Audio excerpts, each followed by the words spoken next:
I am second, meaning? Meaning God is first. I'm second. It's a nice little daily reminder. Kind of, I look at it as a way to put others first, put God first. Life's not always about you. Every day, sometimes people get caught up in their own lives. Sometimes it's a nice little reminder to have. You feel this nervousness on the phone there?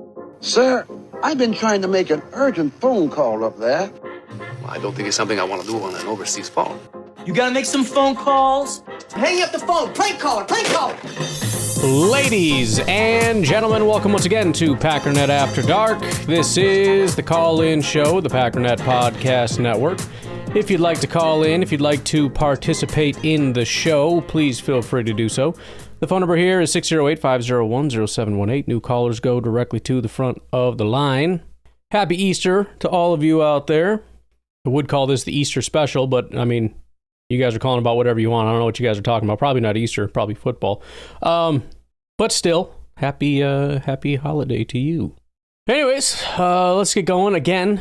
Please keep the calls flowing in. I've been kind of staggering these a little bit because we're getting about an episode every 2 to 3 days worth. We got 11 calls. We probably won't get through all of them, but we definitely don't have enough for tomorrow. So please, I know it's like, well, he's not doing the show. Why should I call? I'm not doing the show because you're not calling. And because I was sick yesterday, but still, it doesn't matter. So don't feel like it's not wanted. It absolutely is. Keep them coming. Uncle Rico, what you got going on? Yo, Brian, it's your Uncle Rico. Yo. Yeah, I was just listening to the pod, and I heard you talking about Savon Rebel. Yeah. And I was kind of wondering. I thought this Brian, unlike Ryan, to want this guy with all these issues he's got going on, and but I didn't really want to say anything.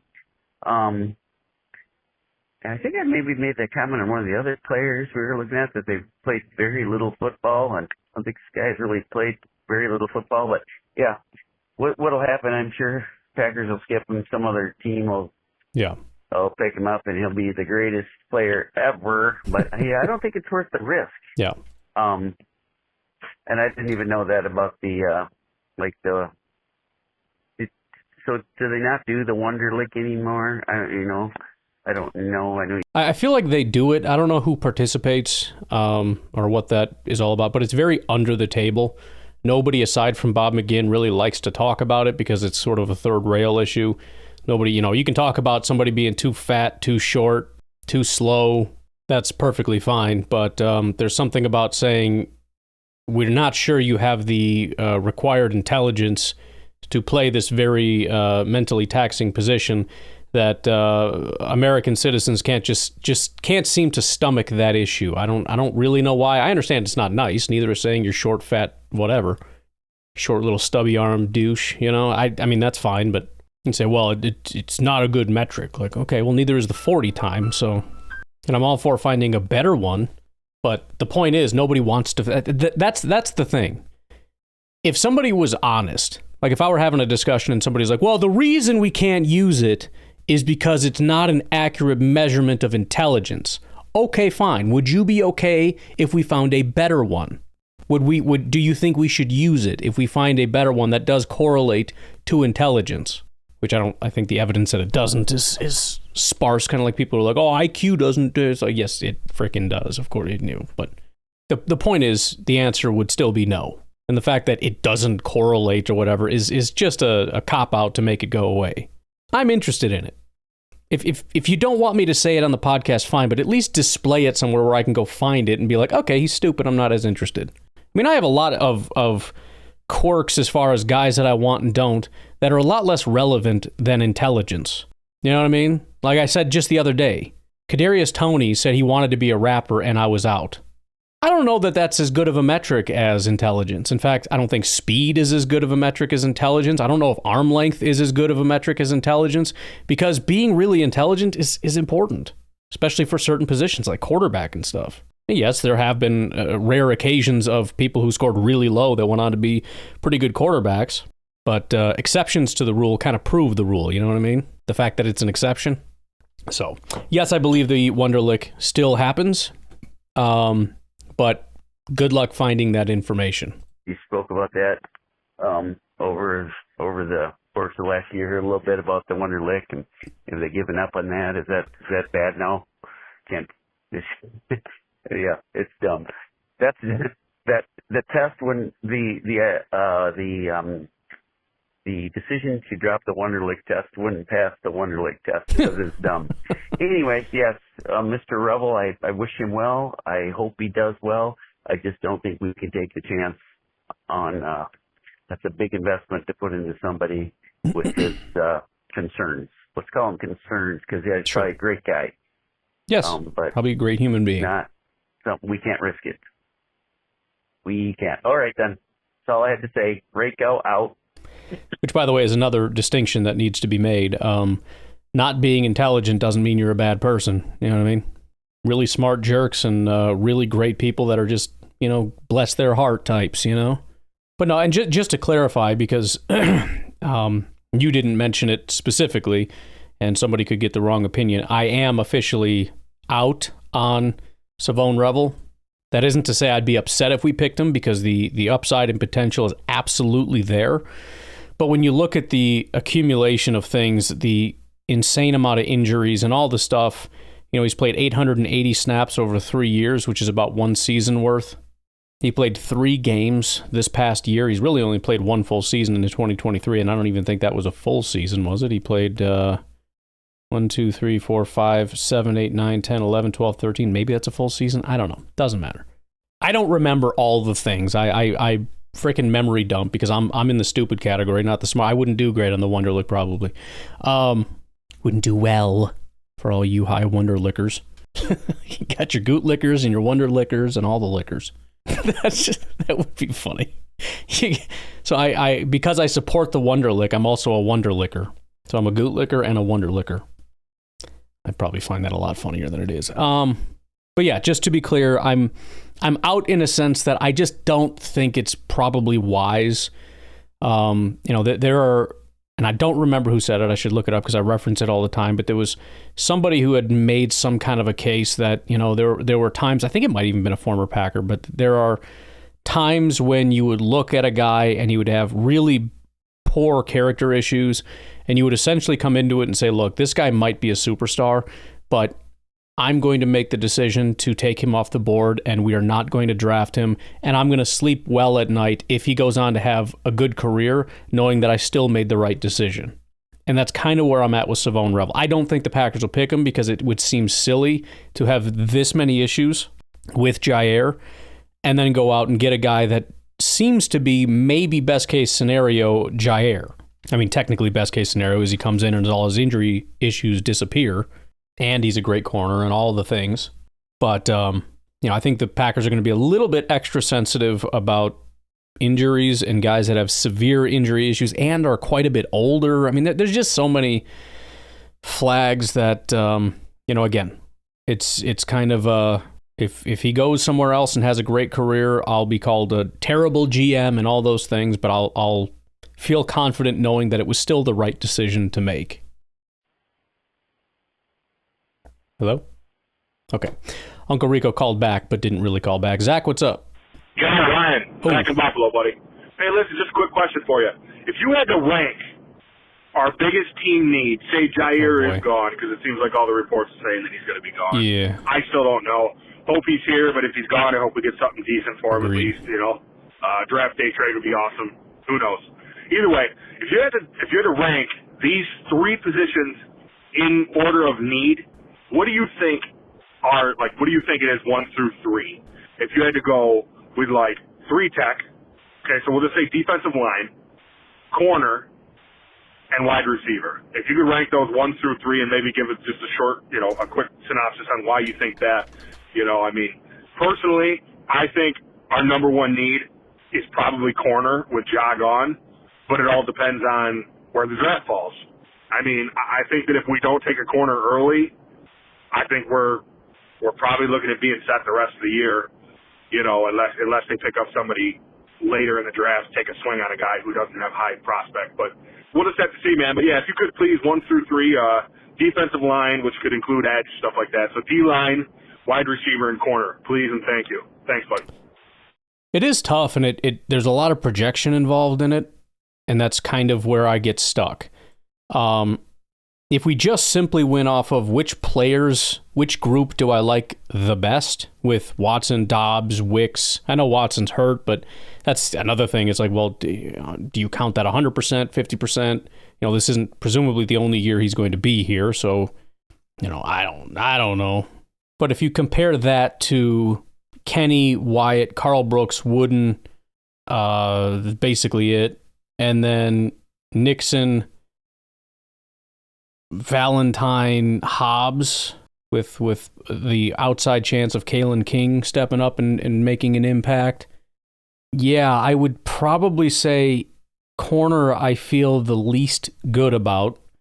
Then it might be defensive tackle, then wide receiver. However, there's some caveats. Number one, I do think there's a lot of room for improvement along the defensive line.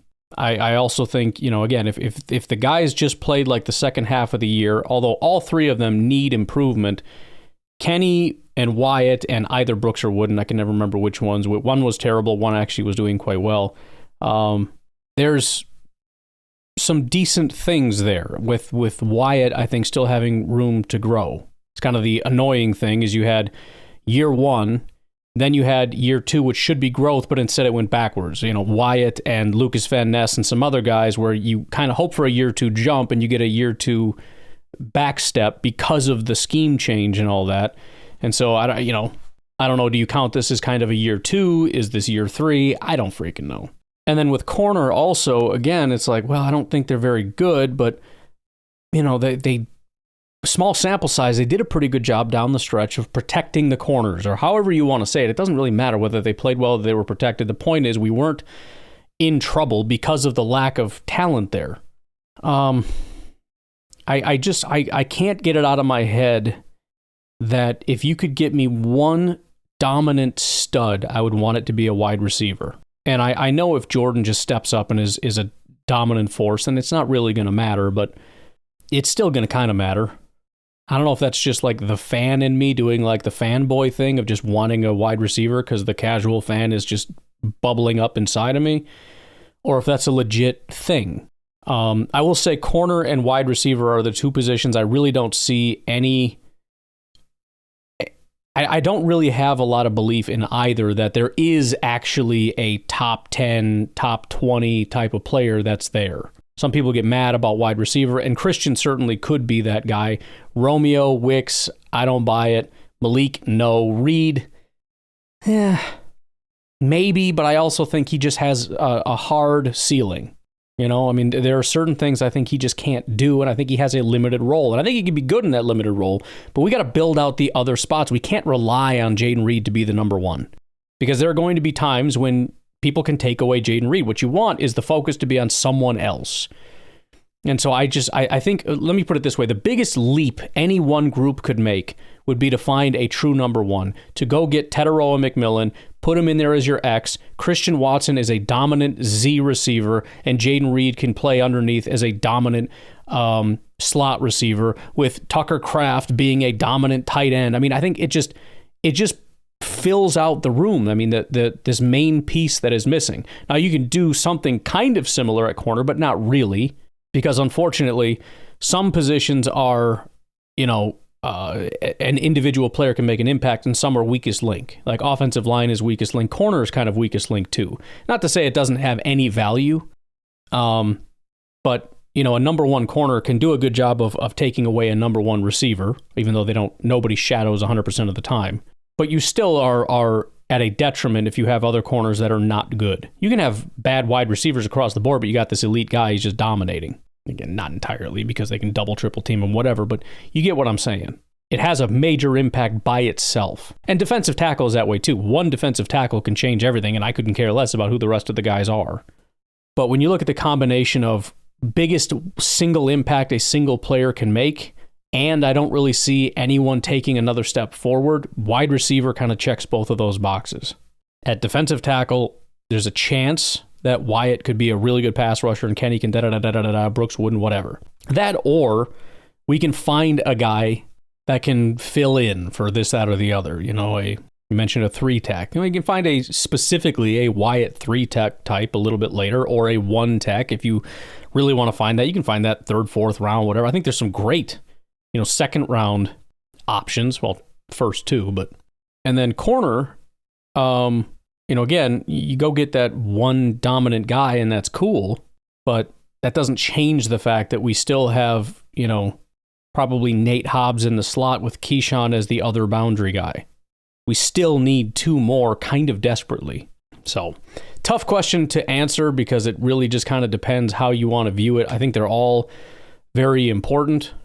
Really big needs, I would say, especially corner and wide receiver, just because I think they're both situations where if we don't address it, it's not going to be good. Defensive tackle probably, but we'll see.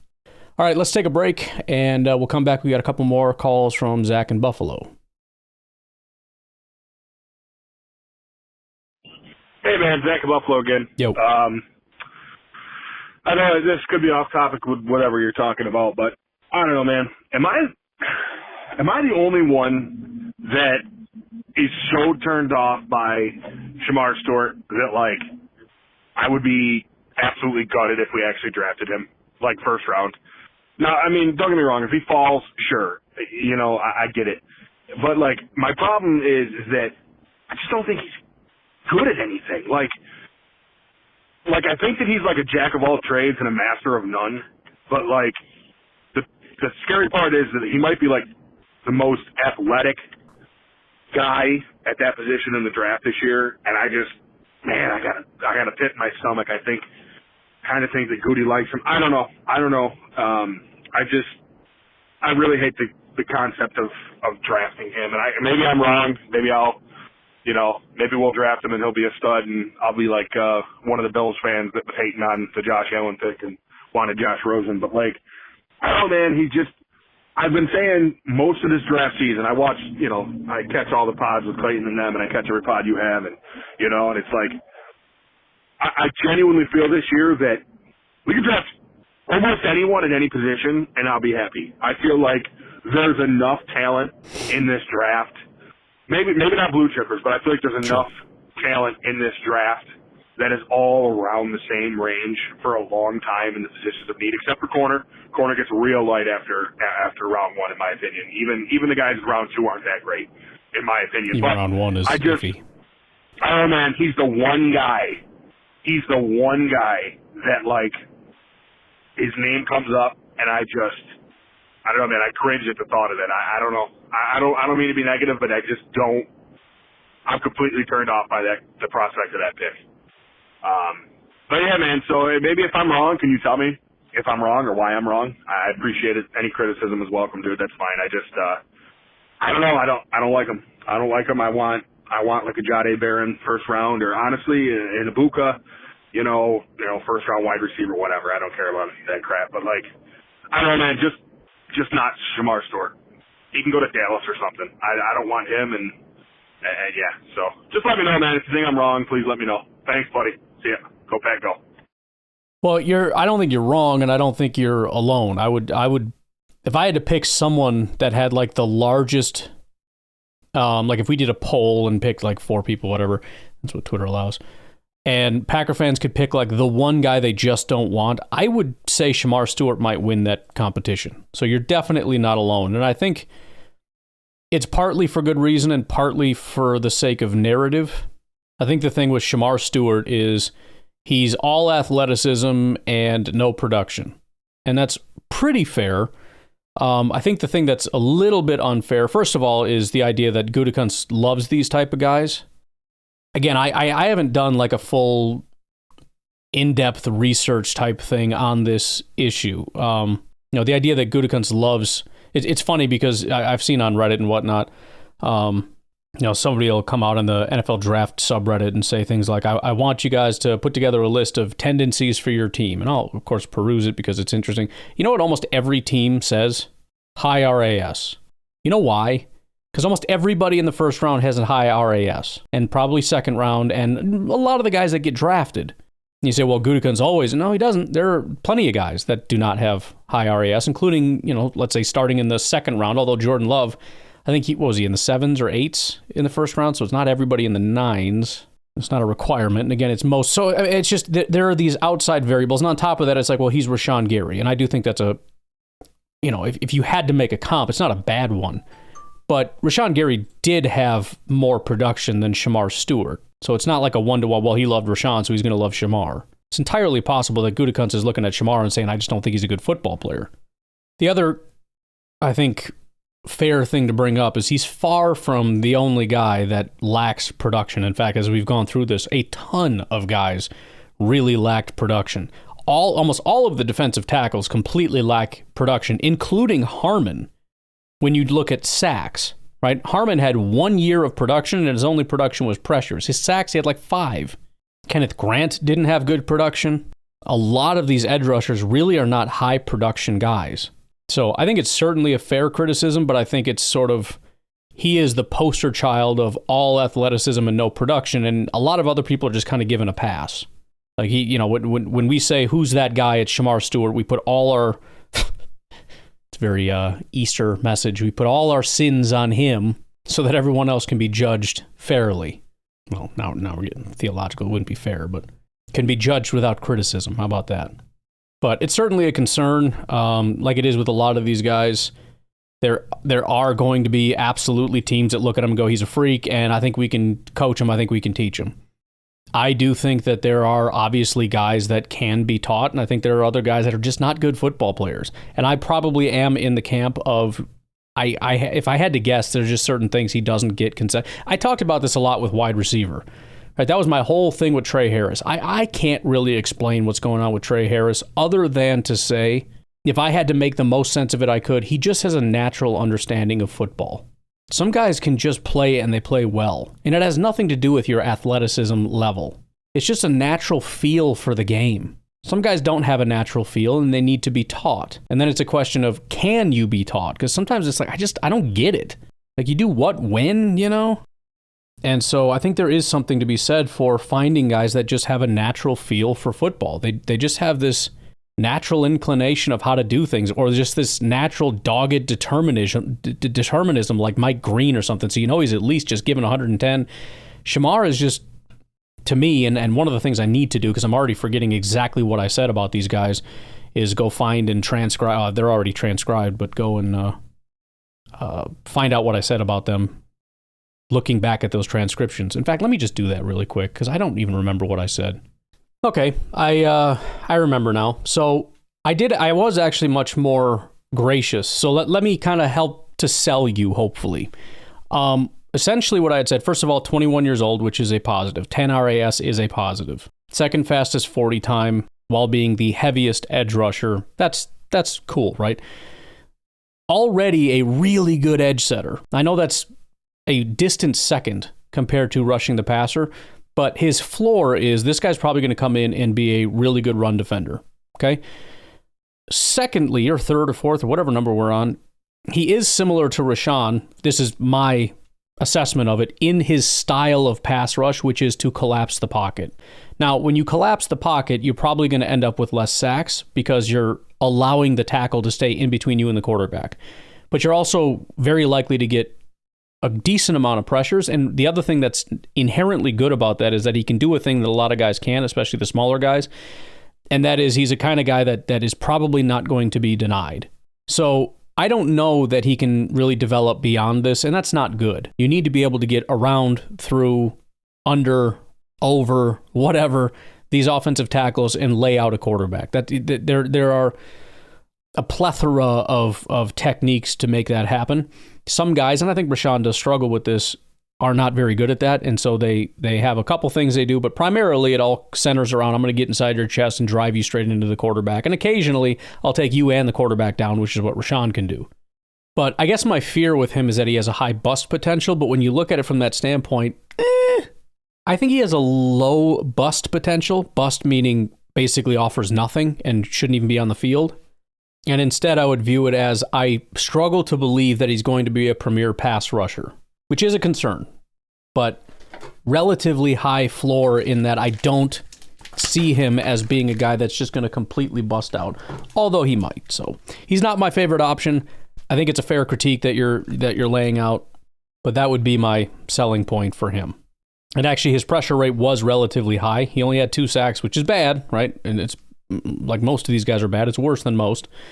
But his pressure rate was 39 on 315 attempts. So it's not like he's coming into this and has a sub 10% pressure rate. He doesn't. So he is winning off the edge. He's just not getting the quarterback down, and that may be because of what I said. All right. Zach, part 3. Hey, man. I guess one more call. I guess I got a lot to ramble about tonight. No problem. Listen, dude. Hey, man, I live in Buffalo, New York. And yeah, I like it. There's about a 0% chance that I would ever go to the draft because, I'm here. But I'm going to judge you from Buffalo and say, oh, you need to go. I mean, I don't know what you're doing, man. I mean, it's like, come on, dude, you should go. No, I'm sorry, dude. I'm just kidding. Listen, you do whatever's going to make you happy. The only thing I can say is that I, along with the rest of the Packernet podcast family here, I'd like to say that because I feel like you guys give me so much content all the time, and I'm always talking with Clayton and the guys over there. My name is I go by King Tron when I talk to them on YouTube and stuff, but like, you guys are awesome. Ryan, you do so much to provide content to people and the coverage for the game that we all love and the team that we all love, man. I appreciate it so much. And the only thing I can say is that, like, I'm blessed to have stumbled across these podcasts, man. One day I was just on Pandora just listening to music. I'm like, let me just type in Packers. I didn't even know that stuff existed. I didn't even think that there'd be a Packers podcast. I listen to McAfee and stuff like that, but I didn't know there was like sub-podcast forums and stuff. And I stumbled across you guys, and it's just like, it's amazing. You guys I don't think you and Clayton, you guys could even fathom how much entertainment you truly provide. Like, I listen to every single podcast, every minute of every podcast. I catch every live show of theirs on YouTube, all of your draft content. I've been watching you guys for years and years at this point, and it's great, man. Some people were giving you crap about going to the draft, dude. At the end of the day, it's your decision, and I'm not going to sit here and judge. I'm in Buffalo, dude. There's no way I could ever make it. I'd love to go, but it doesn't matter. So I don't mean to ramble about the draft. I just wanted to make a joke, but like, the only thing I can say, I hope that Clayton and the boys have a fantastic experience when they go. I hope it's awesome and everybody stays safe and has a lot of fun. And Ryan, wherever you are when the draft takes place, bro, I hope you have a kick-ass night. I hope your family and your kids all enjoy it. And that I hope that we pick your top prospect and everything goes the way that we want it to be. It's good, so it probably won't, but, exactly. I'm excited, man. We're like 7 days away, 8 days away right now, and I don't mean to keep blowing you up with the phone calls, dude. It's just I got a lot to say tonight, I guess. I get it. But yeah, dude, so I from the bottom of my heart and many others, dude, I really appreciate it. I know what it takes to make content and stuff like that, and it's just, it's awesome. You guys are a blessing in mine and many others' life. So thanks, bro. Go Pack, go. Let's have a kick-ass draft. See ya. Well, Zach, that genuinely means a lot, man. I really appreciate that, and it does make me feel good. When I not when I necessarily first started, but I know early on when I was doing the podcast, I was just kind of doing it, and I knew some people listened or whatever, and I've mentioned this several times. He's called a couple times RLS, Ryan Santos. Maybe I shouldn't say his name. Maybe he doesn't. Maybe that's why he goes by RLS. Doesn't want people to know his name. But I remember he sent me a message on social media. Again, I'm just plugging along, man. I'm working real hard. I was so when I first started doing the podcast, my wife was pretty supportive, but it became not super popular when we had 2 to 3 kids, and I would come home from work. I'm gone when everybody wakes up, and then I come home from work, and then it's like, okay, I have to go do the podcast, and it's like, podcast is not making money. It wasn't even really a thing as far as making money. It was, maybe there's an option sometime down the future. I don't know. It's just a thing I want to do. And, I want to support you in your hobbies very quickly turned into, you can't be doing this. And so I was like, well, I'm not giving up.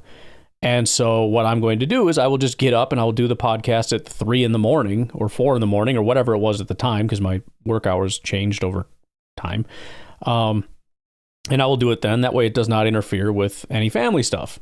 So, it was just it was a grind, and I was working hard, and I enjoyed it. And I knew some people were listening, and I was enjoying the fact that the numbers were very slowly going up. I think when it first started, I saw that there were 100 downloads, and I was like, holy crap, 100 people listen to this? I was very fortunate, by the way, because Packernet actually has their own feed. And so they pumped me right into this feed that has a bunch of Packers podcasts. And so I kind of got a bump that way, which was pretty cool. But my own personal feed is at, 100 or whatever. I couldn't believe it. But still, it wasn't, I didn't think anybody super cared. Somebody casually listened and be like, okay, interesting.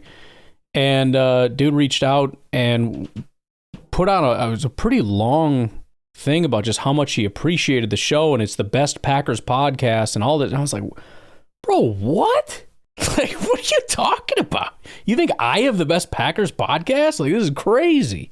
And I don't want to say over time you take it for granted. In fact, it's almost the opposite, because that even though I've never really had imposter syndrome, I feel like lately it's maybe happening more than normal. Whereas I think even when no one was listening, I had this kind of arrogant attitude of like, dude, I'm better than these freaking people, like whatever, like it's cool, whatever. Part of the reason I started it, I was like, I could do better than that. But I feel like I've plateaued to the point where it's like, there's nothing special here. It's just kind of a thing that I do and whatever. But it does feel good too. And I'm not out here advertising like, please call and stroke my ego. I need it. That's not what I'm saying at all. I don't think people are going to stop listening if that's what the whole show turns into, which is not a benefit to anyone. But it does feel good to hear, especially, from somebody like Zach in Buffalo, who's not, there's some callers that are on pretty much every show, and Zach is not one of them. And it's just kind of a reminder that, of the people that call in, there are so many more that are dedicated listeners, have been for a long time, and I don't know their name. I've seen Zach in Buffalo, I've taken your calls before. I didn't know the level to which, all thie's things or whatever, so it just feels good to know that there are still people out there, whether they call or not, whether they've ever reached out or not, that are diehards that have been doing this with me for years. And it's a very, very cool feeling, and I really appreciate it. Speaking of, by the way, the Packernet podcast and what Clayton's doing, here's Clayton. Hey, what's up, Ryan? Clayton here. Sorry for the loud noise. We got some machines over here running in the area. I just want to say this: Poland crushed the segment, and I would officially like to make an offer to try to poach Young away from Packernet to PTA. And, tell him that I know he's already getting chicken nuggets and waffles, but we've got ice cream, choice of 3 flavors. And if he's a steak guy, that's something we do over here as well. So, dude, he is appreciate you, man. Big steak guy. Well, I'm going to tell him that. And I will allow him to make his own determination on whether or not he's interested. There may have to be some negotiations here because as he is under 18, I'm just saying, I'm going to have some say in this matter. But I appreciate that. I was actually really upset because they're so busy all the time, and so he did that segment, and the segment was him telling us his favorite at each position or whatever. But he had to do like 3 and get caught up, and then I was like, all right, I'm going to do wide receiver. And it's going to be like a 2-day thing. So let's wait until day 2, and then you can do your favorite wide receiver. And I did day 1, I did day 2. They were gone like all day doing kid mom stuff that they do, school and all kinds of activities that they're very much involved in, which I married my wife because I said she's going to be a really good mom. And I was right about that. She's a very good mom. Nailed it. Young dudes out there, don't worry about how good she looks on Instagram. Is she going to be a good mom? That's what you're looking for. Good wife is also important, I would say. Second, but yeah. But anyways, I felt bad because it's like, dang it, I finished the podcast and uploaded it and I forgot. So he will continue that. I will try to remember today. I'll have him do probably his wide receiver thing. We also have to do offensive line. I even told him what I could have him do is he can just go through the positions and just do like a Cullen's favorite at each position kind of a thing. Because I don't know if I'm going to do much more than offensive line, but I'll have him do tight end and all that stuff so we can kind of get his guys down and whatnot. So it's a fun activity. He enjoys it. I enjoy it. He was kind of unsure, That's part of my responsibility is to try to get that confidence up. I never had that when I was his age, and I got to try to help instill that in him. He was kind of like, I don't know. It's like, it doesn't matter, dude. Just watch it and be like, tell me what was awesome about it, and then we'll have the robot make it sound better. Then he got upset because the words are hard to read, and I'm like, well, whatever. This is your side job / schooling we're doing right now. But I enjoy, like I said, I like when anybody tells me like their guy. I don't care. I'm not going to fight you on it. I might disagree. Might have a discussion about it or whatever. But I like when people call in, they're like, bro, I like such and such. He's a stud. Like, all right, dude. Heck yeah. And so having your kid do it with you, I don't exactly understand all his guys. I mean, we're both in on Nolan. We have very different opinions on wide receiver at this point. But I think it's cool to just be like, who's your guy? He's like, oh, this guy's freaking sweet. I'm like, all right, dude, I like it. But yeah, I will run that past him, Clayton, and tell him that he has a job offer, and I don't know if there's any chance I could retain him if you're offering steak, because he is he's a more picky eater than I am, which is a very unfortunate reality. I was like a pariah as a kid because I didn't eat vegetables. Like, what's wrong with your freaking kid, dude? He doesn't eat vegetables? Like, he's an idiot. Who doesn't eat vegetables? I'm like, I don't know, that tastes bad. I don't know what to tell you. Stepmom was mad at me all the time. Eat your freaking vegetables. Being a little whatever. I can't say the words, but now I got kids that are like, I don't eat anything except these things. It's like, oh, God. It's like you got my disease times 1,000. But when it comes to, like, grilling out and meat, steak, and I don't necessarily want to give away the secret weapon, but you hook my kid up with some pork belly, man, he will frickin' lose it. I'm saying. All right. Let's take a break. We might actually be able to get through these. I don't know. We'll see. We got 5 calls left. We'll take a break. We'll be right back. Hey, Ryan. This is Blake from Michigan. I don't think I've called in but calling back in for a couple things I thought I would supply for your content. Okay. Draft week. I'm calling you on Good Friday. I'm off work, so I'm just here. My hopeful first-round picks for us, I'll start with that. My prediction is if we stand pat, we're going to get Kenneth Grant. Okay. If we trade up, it will be for either Tet, McMillan, or Michael Williams. Okay. And my trade back scenario, if we trade back end of the first, early second, I'm going to guess Emeka Ibuka. So feel free to weigh in on those or say how likely you think they are. But, do with that what you will. Yeah. Second thing I wanted to bring up. Well, I would say that's almost exactly right. Trade up would be Tetaroa, McMillan. Outside chance for somebody like Will Johnson, cornerback out of Michigan. I don't know why I just have this. Maybe it's just been hyped up other places and I'm internalizing it or whatever, but I can't get my mind off the fact that the Packers are really looking hard at wide receiver. And they understand that they're in a not great spot to be able to land one just sitting there. And if McMillan falls, man, I don't know. I got a feeling.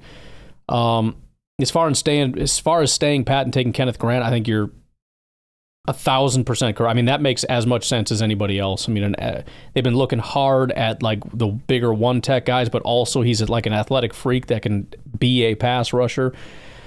Again, stats are an issue, but I mean, theoretically, and then you got the whole big program thing and comes from a great defense, which, there was a whole thing with Georgia or whatever, but I think they just like guys from major programs that are from successful programs and good locker rooms, good coaching and all that.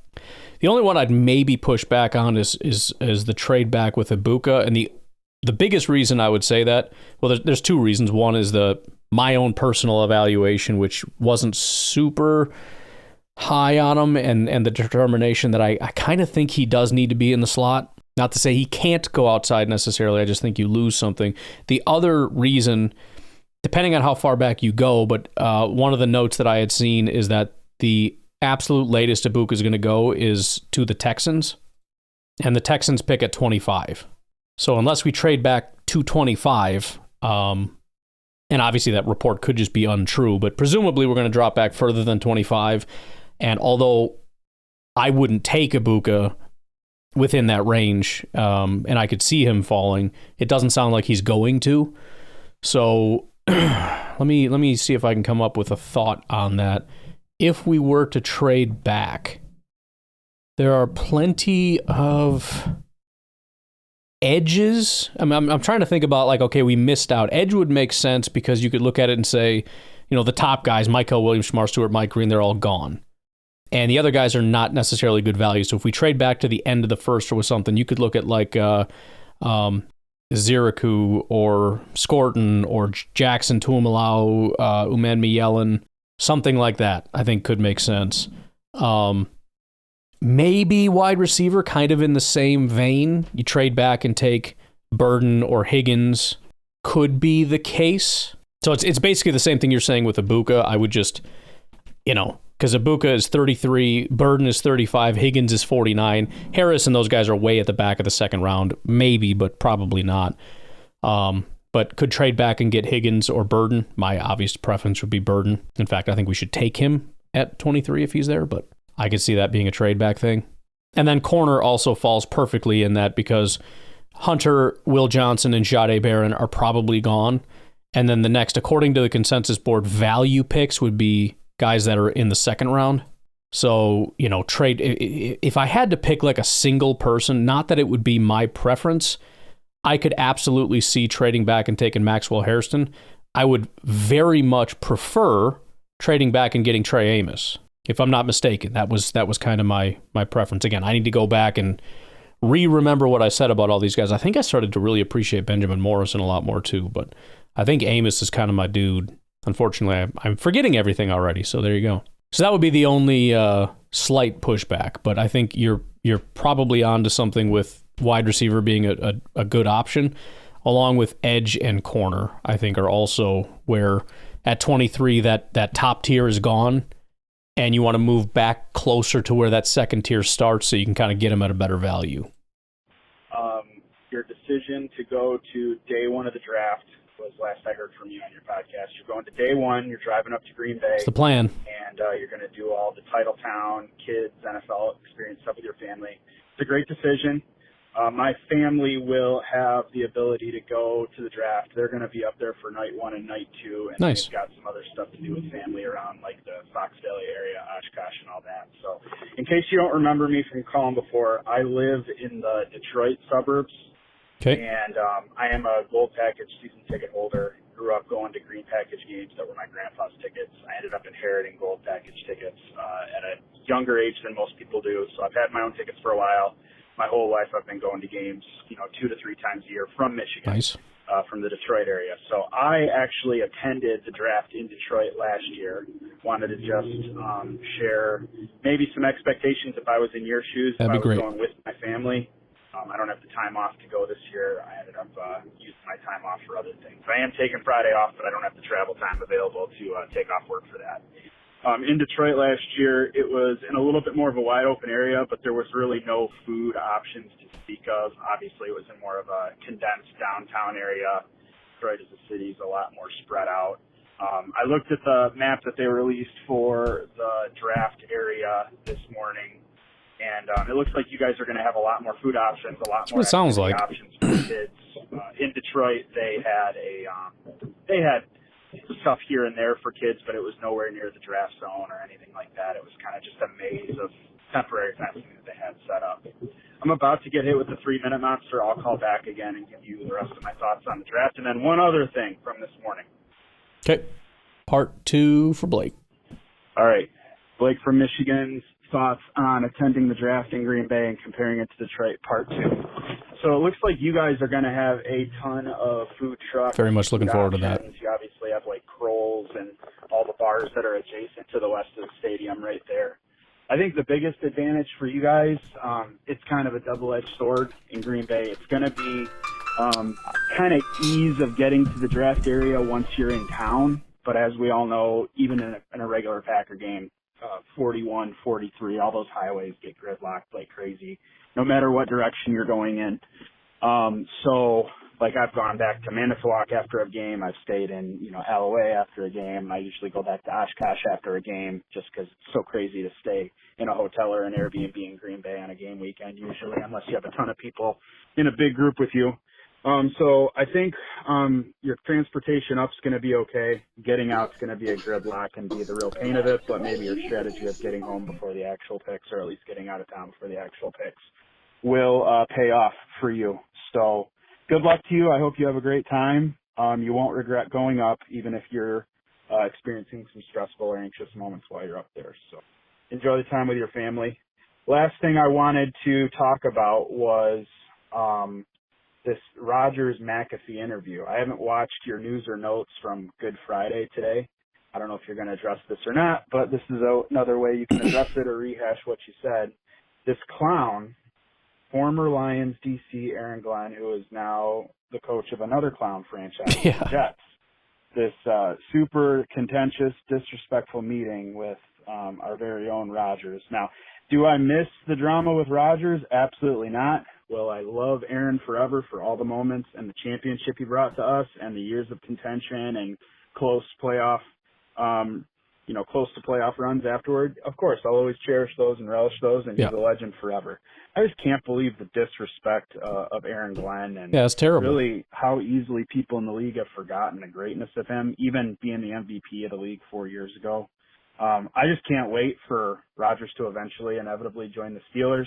They do play the Jets this year, and I can't wait for one of our GOAT quarterbacks to dunk on the Jets and make Aaron Glenn look like the fool clown that he is. He always seemed to get injury passes in Detroit for being down to the second string, but yet he goes and gets destroyed by Daniels in the playoffs as a 1 seed, like a clown. So, Aaron Glenn, I almost said something naughty to you, but I'll let the viewers fill in their imagination. All right, go Pack, go. Happy draft week, everyone. Talk to you later. Yeah, that was obviously terrible. And again, everything gets polarized to where, the Rodgers haters crowd can't just acknowledge that was a terrible thing to do. And they're like, well, you... It's like, no. That has got to be a big motivating factor. I didn't know. So they play the Packers and they play the Jets. I mean, Rodgers has got to stop dragging his feet because the Steelers are looking at options. They don't have a lot of great options. So he's probably still going to end up a Steeler, and it sounds like the meeting with Shedeur Sanders did not really go very well, so they might be looking at second-round options, which might actually be gone because the Saints in Miami are looking at second-round quarterbacks, which leads, Dart and Milroe or so, whoever, or Quinn Ewers or something, they're gone. So your options are not great. I guess you maybe you take Jalen Milroe and then get Rodgers or whatever, but... Rodgers on a warpath, wanting to destroy two of your upcoming opponents. I think it's probably worth it. I mean, as long as you're on the same page that, look, this is a short-term thing. You know that, right? You can come here, do your thing, go on your vengeance tour, try not to freaking wreck my locker room, and we'll be cool. That would be, I mean, I don't want to face him, but watching him face the Jets would be a fun one. Hey, Ryan Scarrett from Southern Illinois. What's up? To quote the band Europe, it's the final countdown. We have exactly 1 week till the NFL draft, and just wanted to follow up with a couple of suggestions I had made. I know I said maybe have somebody that's good at drawing in your family and make a poster to hang up in your Astro van, but after listening to Drew, I kind of got maybe even better idea to add to that, and that is you need to print out some flyers that have all the information regarding your podcast and all the other podcasts that fall under your umbrella for Packernet, and put them on windows of cars that are clearly Packer fans, or at least hang one up in your window of your van. So when people are driving up, they're also going to NFL draft. They'll see that and maybe take a picture of it with their phone and get some exposure for your podcast while you're there. So do what you must, however you feel like you can pull that off, but you got to do something.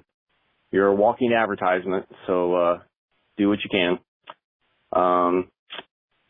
Besides that, I listened to Omar talk about draft and all, and wanting to pick, Barron from Texas, and as many drafts as I've done in the mock simulator, more and more I feel like I settle on him also, because there just isn't a lot of defensive backs out of the second round that I'm crazy about that I feel like could be a starter.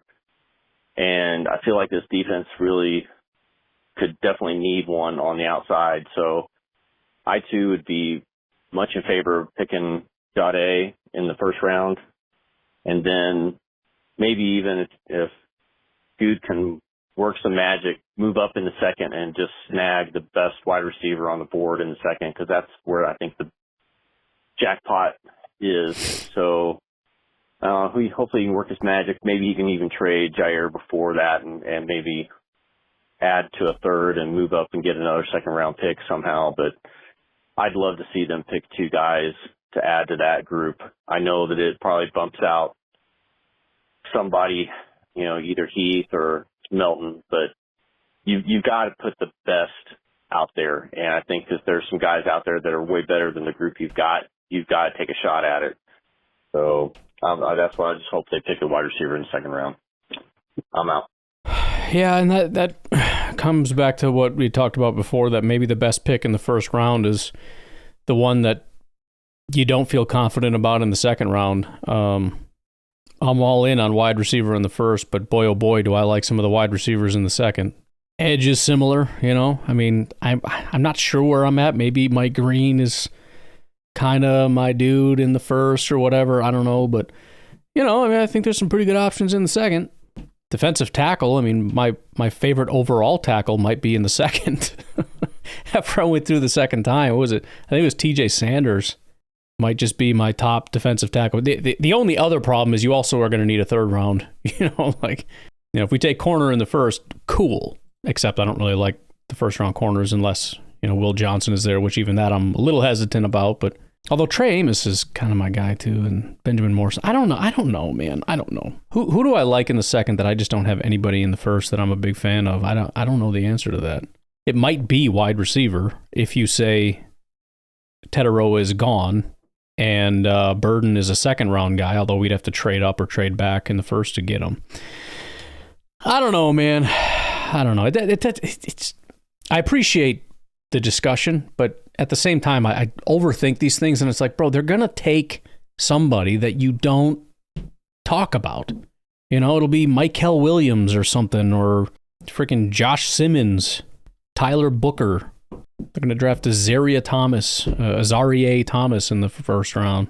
Not that we didn't talk about him, but it's not going to be a heavily talked about guy. I'll tell you what, let's leave it at that. We got 2 calls. We'll leave those for a later date. All right, in honor of Easter Sunday, I did a thing. We've got our closing song today. I've got my Trinity Hymnal Baptist edition down here in my office, and I took my favorite hymn, one of or whatever, I don't know, modernize it a little bit for everybody. So, happy Easter to everyone, and I will talk to you tomorrow. Have a good one. Bye-bye. God be merciful to me.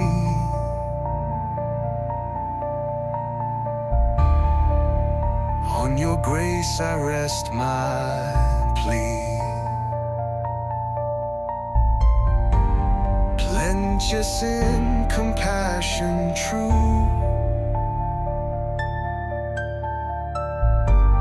Blot out my transgressions too.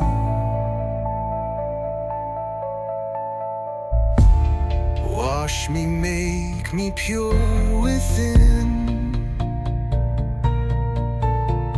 Cleanse, oh cleanse me from my sin.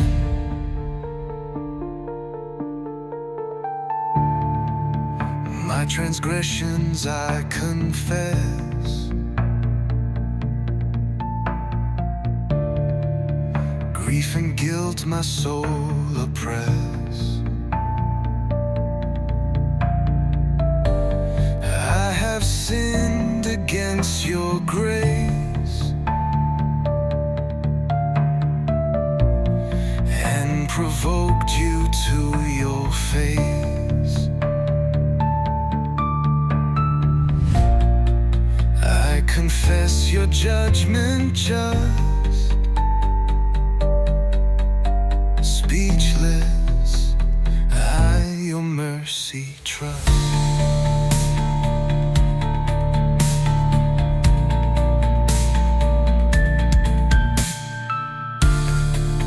I am wretched